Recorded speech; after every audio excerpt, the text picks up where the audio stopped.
Specification for passive fire systems for oil and gas facilities, Part 1. Materials and application.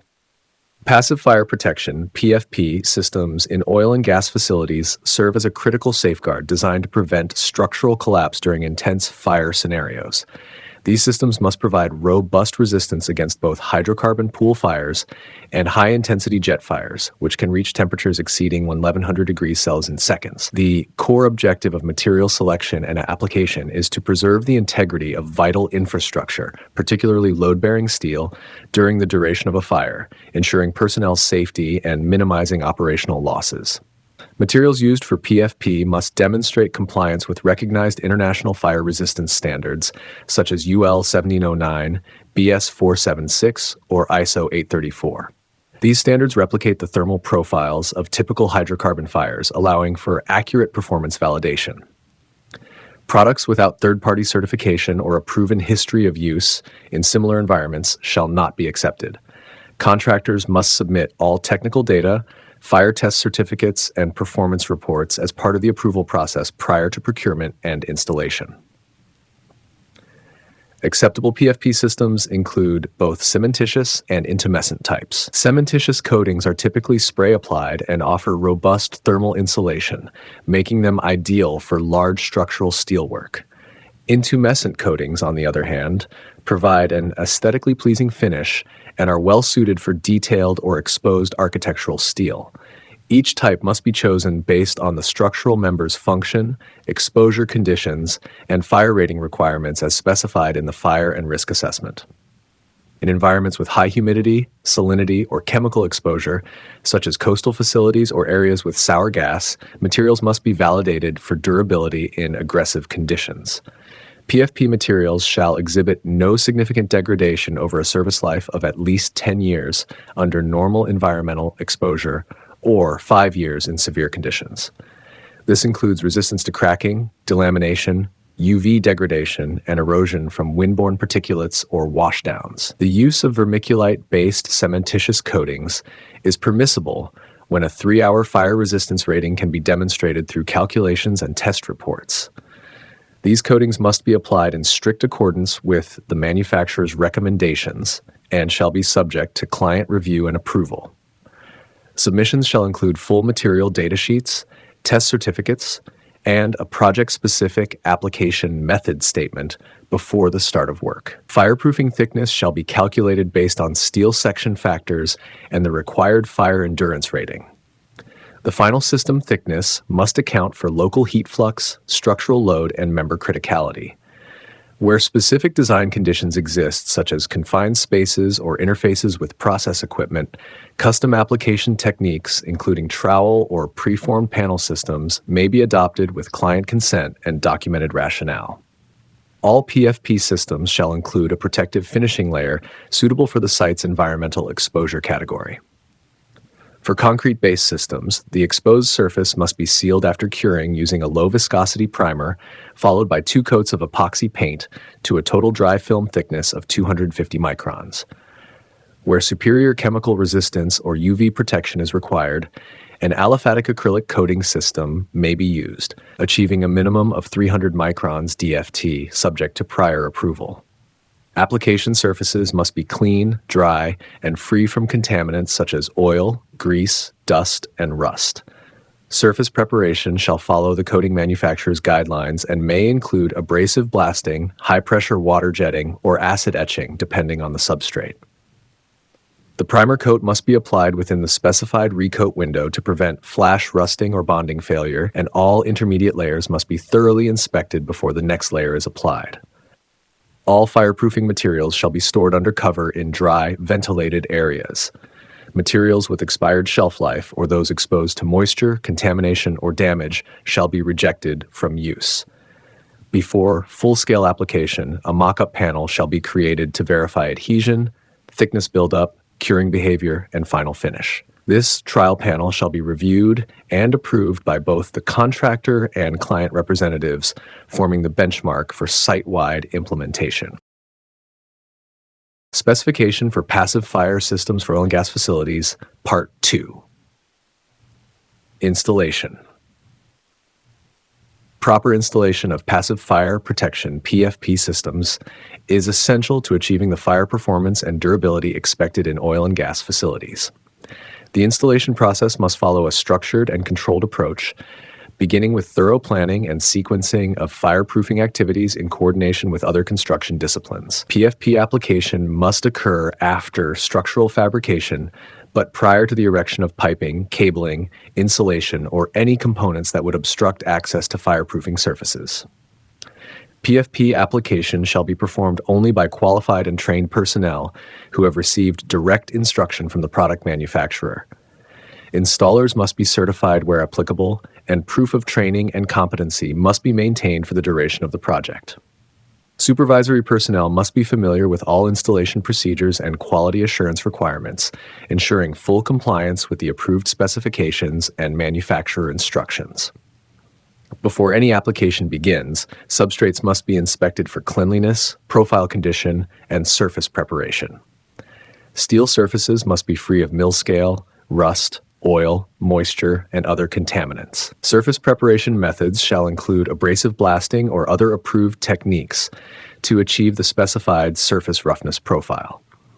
If priming is required, it must be compatible with the selected fireproofing system and applied within the permissible time window. All environmental conditions must be controlled and documented during application.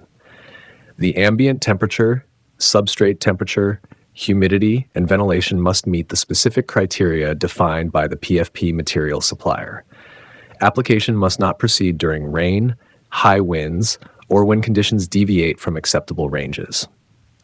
Temporary enclosures, dehumidifiers, or heaters shall be employed as needed to maintain compliance.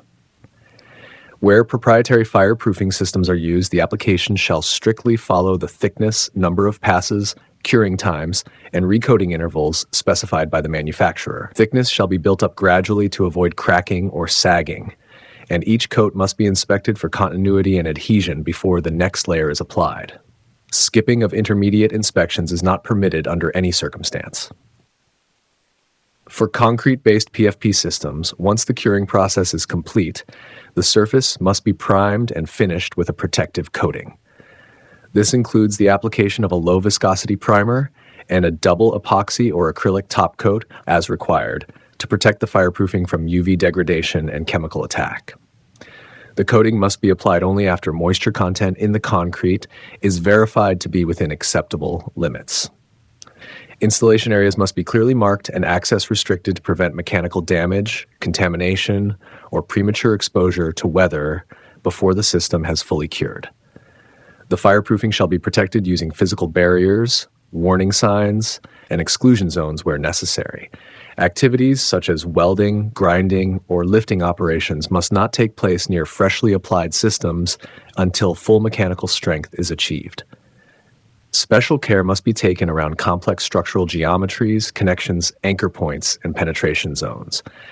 These areas often require hand-applied materials, trowel techniques, or prefabricated fireproofing wraps. Installation procedures for such zones must be clearly defined in the method statement and approved prior to execution to avoid inconsistencies or weak points in fire protection coverage. All installation procedures, including deviations, environmental records, batch numbers, and inspection logs, must be documented and traceable.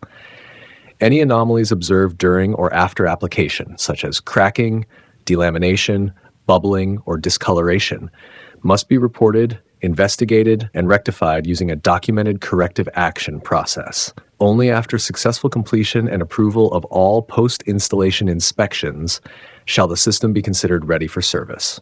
Specification for passive fire systems for oil and gas facilities, Part 3. Quality assurance and control, ensuring the long-term performance and reliability of passive fire protection PFP systems in oil and gas facilities requires a comprehensive quality assurance and control framework. This begins with a clearly defined inspection and test plan, ITP, that outlines all required checks during material receipt, surface preparation, application, curing, and final acceptance. The ITP must be project-specific and tailored to the selected PFP materials and application methods. All PFP materials delivered to site must be inspected upon receipt to confirm compliance with technical specifications and manufacturer certifications. This includes checking for correct labeling, intact packaging, unexpired shelf life, and absence of contamination or moisture damage. Storage conditions must meet manufacturer guidelines, including temperature and humidity limits, and any non-compliant materials must be quarantined and reported. Surface preparation activities must be thoroughly inspected and verified before the application of any fireproofing materials. This includes verifying cleanliness, anchor profile, substrate temperature, and compatibility with primer systems. If any deviation from surface preparation standards is observed, rework must be carried out before proceeding to application. All preparation checks should be logged with timestamped photographs and inspector sign-off. During application, regular monitoring of environmental conditions is mandatory. Ambient temperature, relative humidity, substrate temperature, and dew point must be recorded at intervals to ensure compliance. If conditions exceed acceptable limits, work must be stopped until corrective measures are implemented. Each application session must be tracked using batch numbers, product mix ratios, pot life data, and coverage rates. Random and systematic dry film thickness (DFT) measurements must be taken throughout the application areas using calibrated gauges. For cementitious systems, thickness shall be measured after full curing. For intumescent coatings, intermediate readings may be taken after each coat. The final DFT must meet or exceed the design thickness required for the specified fire rating, and any under-thickness areas must be repaired and rechecked. Adhesion testing and bond integrity checks may be required at predefined locations, particularly for systems applied in aggressive environments or critical structural zones. This may include pull-off adhesion tests or field-simulated exposure testing. Results must be documented and compared to minimum performance thresholds provided by the manufacturer or project specification. Post-application inspection shall also include visual assessment for uniformity, cracking, blistering, edge separation, and foreign matter inclusion. Any sign of application defect must be investigated and resolved in accordance with a documented corrective action plan. Rework must be performed only after root cause analysis and client approval of the proposed repair method. Protective topcoat systems must be evaluated separately for thickness, uniformity, gloss, and adhesion. The curing period must be completed before inspection, and special attention must be given to coating edges, terminations, and penetrations. In marine or high humidity environments, additional salt contamination testing may be performed prior to coating to ensure long-term protection. All inspection records, test data, non-conformance reports, approvals, and certifications must be compiled into a final quality dossier. This dossier shall be submitted to the client as part of the project turnover documentation and retained for future audits or incident investigations.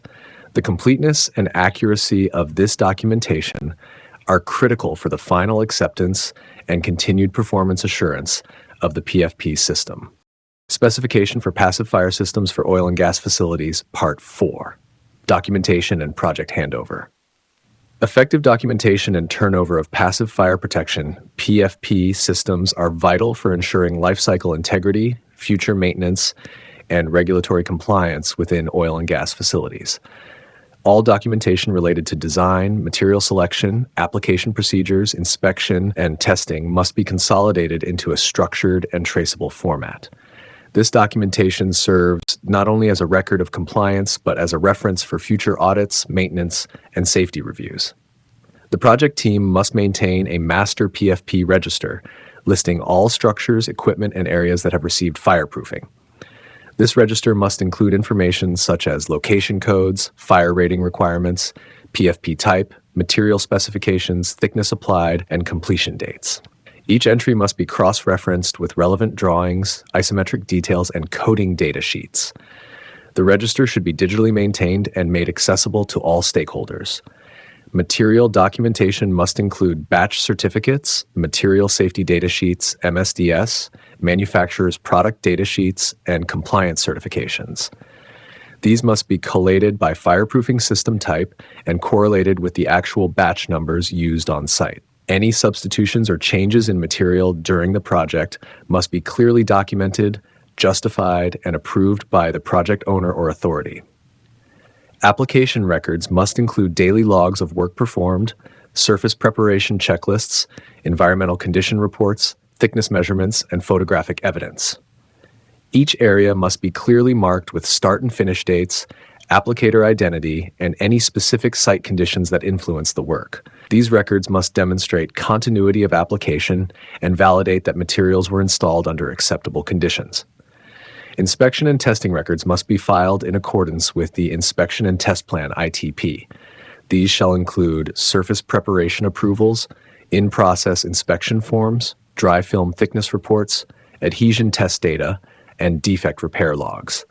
Each report must bear the signature of the responsible inspector and, where required, a client or third-party verifier. Any nonconformance and its disposition must also be clearly recorded and closed. Drawings and appendices are critical for documentation. These include marked-up PFP drawings showing exact locations and extents of fireproofing, cross-sections of typical applications, and structural details of fireproofed components. As-built drawings must reflect all approved field changes and must be issued in both hard copy and editable digital formats to support future engineering or modification work. Maintenance manuals must be developed and handed over as part of the project closeout.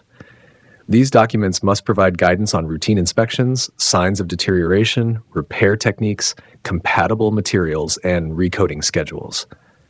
Where proprietary systems are used, manufacturer maintenance manuals must be included with warranty conditions and contact details for technical support. A consolidated project handover file must be submitted at the end of the PFP scope.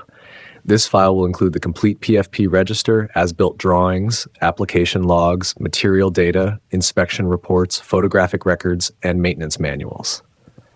The file must be indexed, bound, or digitally compiled and reviewed for completeness before final submission. The client or end user must formally review and sign off on the PFP documentation package.